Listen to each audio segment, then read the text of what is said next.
There's no feeling more intense than starting over.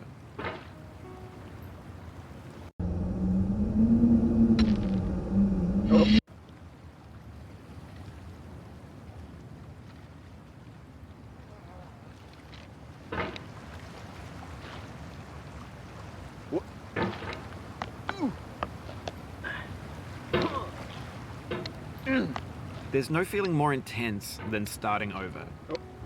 If you deleted your homework the day before it was due,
there's no feeling more intense than starting over. If you deleted your homework the day before it was due, as I have,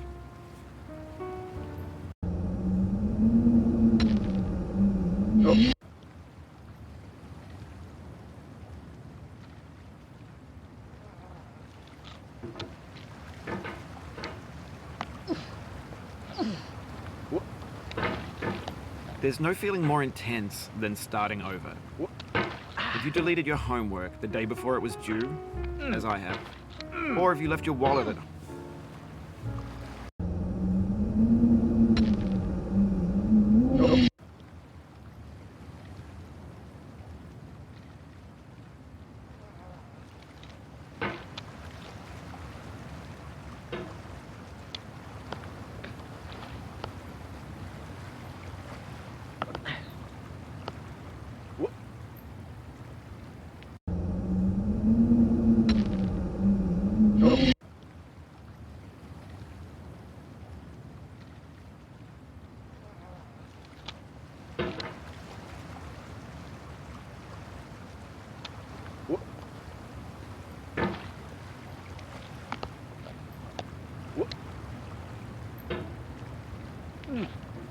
There's no feeling more intense than starting over.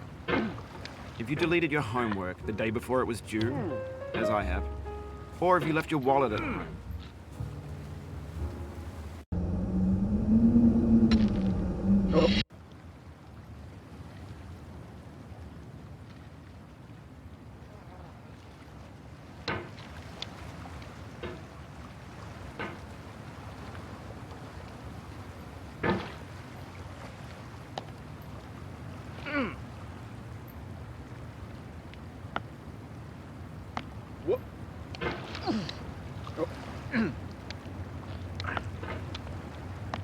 There's no feeling more intense than starting over. If you deleted your homework the day before it was due, as I have, or if you left your wallet at home and you have to go back after spending an hour in the commute. If you won some money at the casino and then put all your winnings on red but it came up black. If you got your best shirt dry cleaned before a wedding and then immediately dropped food on it. If you won an argument with a friend and then later discovered that they just returned to their original view. Starting over is harder than starting up. If you're not ready for that, like if you've already had a bad day, then what you're about to go through might be too much. Feel free to go away and come back. I'll be here. Alright, thanks for coming with me on this trip. I'll understand if you have to take a break at any point. Just find a safe place to stop and quit the game. Don't worry, I'll save your progress, always, even your mistakes. This game is a homage to a free game that came out in 2002, titled Sexy Hiking. The author of that game was Jazzuo, a mysterious Czech designer who was known at the time as the father of B games. And B games are rough assemblages of found objects. Designers slap them together very quickly and freely, and they're often too rough and unfriendly to gain much of a following. They're built more for the joy of building them than as polished products. In a certain way, Sexy Hiking is the perfect embodiment of a B game. It's built almost entirely out of found and recycled parts, and it's one of the most unusual and unfriendly games of its time. In it, your task is simply to drag yourself up a mountain with a hammer. And that act of climbing, in the digital world or in real life, has certain essential properties that give the game its flavor. No amount of forward progress is guaranteed. Some cliffs are too sheer or too slippery, and the player is constantly, unremittingly in danger of falling and losing everything. Anyway, when you start Sexy Hiking, you're standing next to this dead tree that blocks the way to the entire rest of the game. It might take you an hour to get over that tree, and a lot of people never got past it. You prod and you poke at it, exploring the limits of your reach and your strength, trying to find a way up and over. And there's a sense of truth in that lack of compromise. Most obstacles in video game worlds are fake. You can be completely confident in your ability to get through them once you have the correct method or the correct equipment or just by spending enough time. In that sense, every pixelated obstacle in Sexy Hiking is real. The obstacles in Sexy Hiking are unyielding, and that makes the game uniquely frustrating. But I'm not sure Jazzuo intended to make a frustrating game. The frustration is just essential to the act of climbing, and it's authentic to the process of building a game about climbing. A funny thing happened to me as I was building this mountain. I'd have an idea for a new obstacle, and I'd build it, test it, and it would usually turn out to be unreasonably hard. But I couldn't bring myself to make it easier. It already felt like my inability to get past the new obstacle was my fault as a player rather than as a builder. Imaginary mountains build themselves from our efforts to climb them, and it's our repeated attempts to reach the summit that turns those mountains into something real. When you're building a video game world, you're building with ideas, and that can be like working with quickset cement. You mold your ideas into a certain shape that can be played with, and in the process of playing with them, they begin to harden and set until they're immutable, like rock. And at that point, you can't change the world, not without breaking it into pieces and starting fresh with new ideas. For years now, people have been predicting that games would soon be made out of prefabricated objects, bought in a store and assembled into a world. And for the most part, that hasn't happened, because the objects in the stores are trash. I don't mean they look bad or that they're badly made, although a lot of them are. I mean they're trash in the way that food becomes trash as soon as you put it in the sink. Things are made to be consumed and used in a certain context, and once the moment is gone, they transform into garbage. In the context of technology, those moments pass by in seconds. Over time, we've poured more and more refuse into this vast digital landfill that we call the internet. It now vastly outnumbers and outweighs the things that are fresh and untainted and unused. When everything around us is cultural trash, trash becomes the new medium, the lingua franca of the digital age. And you can build culture out of trash, but only trash culture. B games, B movies, B music, B philosophy. Maybe this is what digital culture is. A monstrous mountain of trash, the ash heap of creativity's fountain. A landfill with everything we ever thought of in it. Grand, infinite, and unsorted.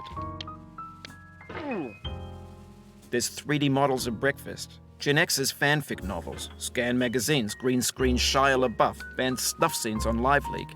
Facebook's got lifelike bots with unbranded adverts and candid shots of Kanye and Taylor Swift mashups, car crash epic failed GIFs, Russian dashcam vids, discussions of McRibs, discarded, forgotten, unrecycled, muddled, rotten, untitled. Everything's fresh for about 6 seconds, until some newer thing beckons, and we hit refresh. And there's years of persevering, disappearing into the pile, out of style, out of sight. In this context, it's tempting to make friendly content that's gentle, that lets you churn through it but not earn it. Why make something demanding if it just gets piled up in the landfill, filed in with the bland things. When games were new, they wanted a lot from you. Daunting you, taunting you, resetting and delaying you. Players played stoically. Now everyone's turned off by that. They want to burn through it quickly, a quick fix for the fickle, some tricks for the clicks of the feckless. But that's not you, you're an acrobat. You could swallow a baseball bat.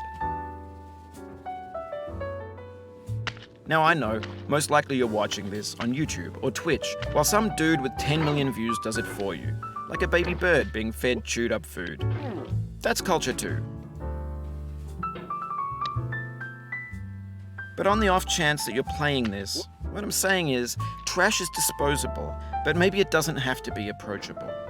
What's the feeling like? Are you stressed? I guess you don't hate it if you got this far. Feeling frustrated? It's underrated. An orange is sweet, juicy fruit locked inside a bitter peel. That's not how I feel about a challenge. I only want the bitterness. It's coffee. It's grapefruit.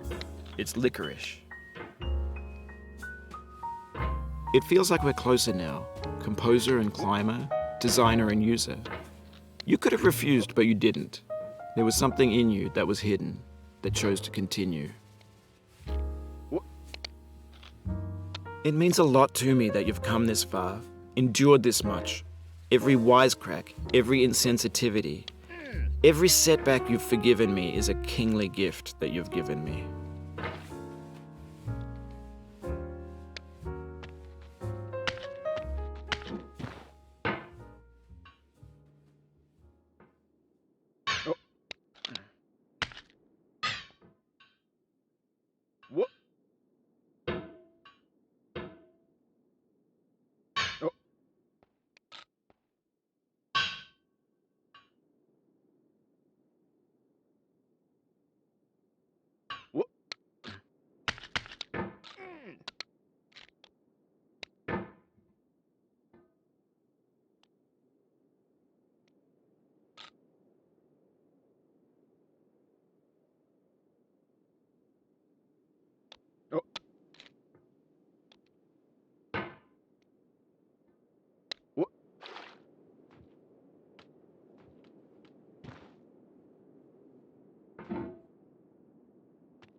Oh.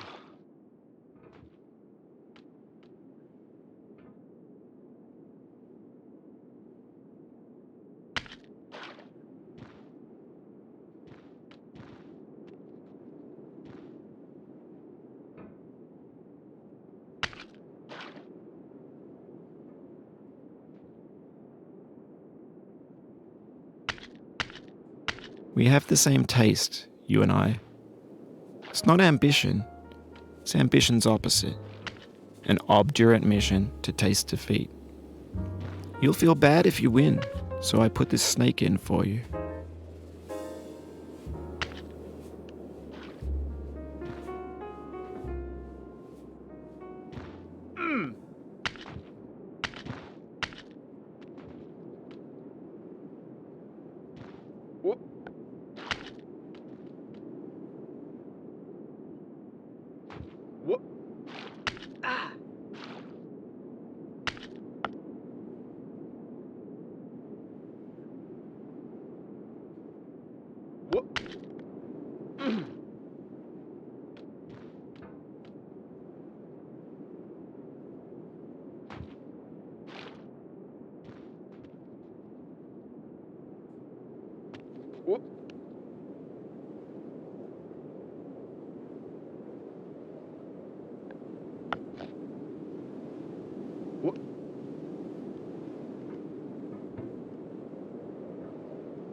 Oh, you just lost a lot of progress.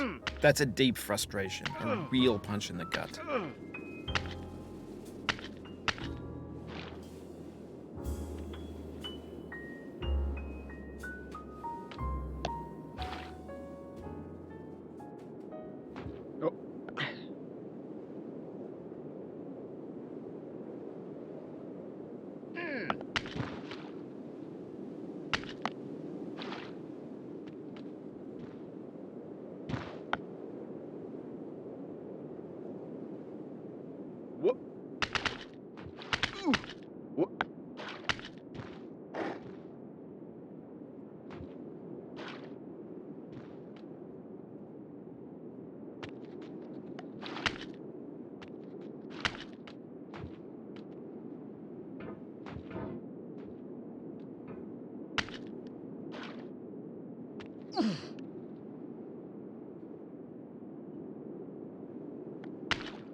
This gets more frightening each time you return. Knuckles whitening, stomach tightening. Once bitten, so many times burned.